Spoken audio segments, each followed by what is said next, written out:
Okay, remember that they're changing my voice.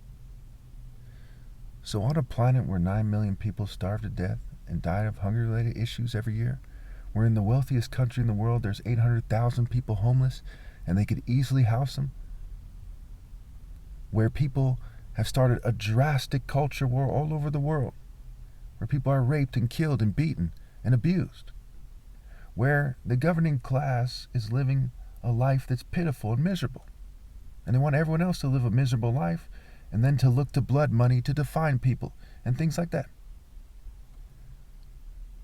You don't have to respect anyone who hasn't earned respect, who isn't worthy of respect.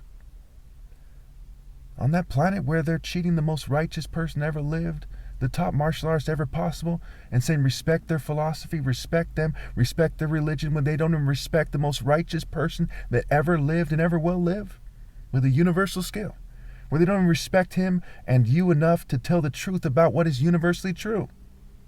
Someone who's righteous and healthy for the right reasons, okay, is greater than somebody who is unhealthy because they're a lazy, evil person.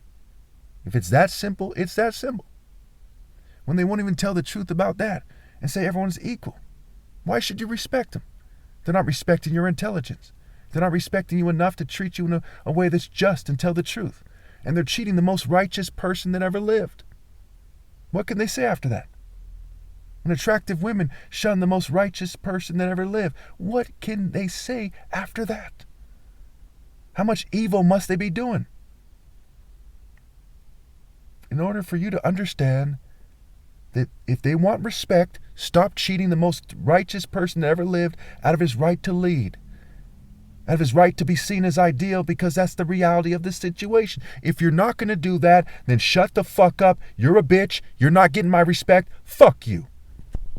Okay, so really quickly, that argument actually is complete. But some people need me to hold their hand through it. So now let's look at a world where either I'm given my rightful place, okay, as the top martial artist ever, the true leader of humanity, publicly given my rightful place. I control the nations of the world. I end homelessness.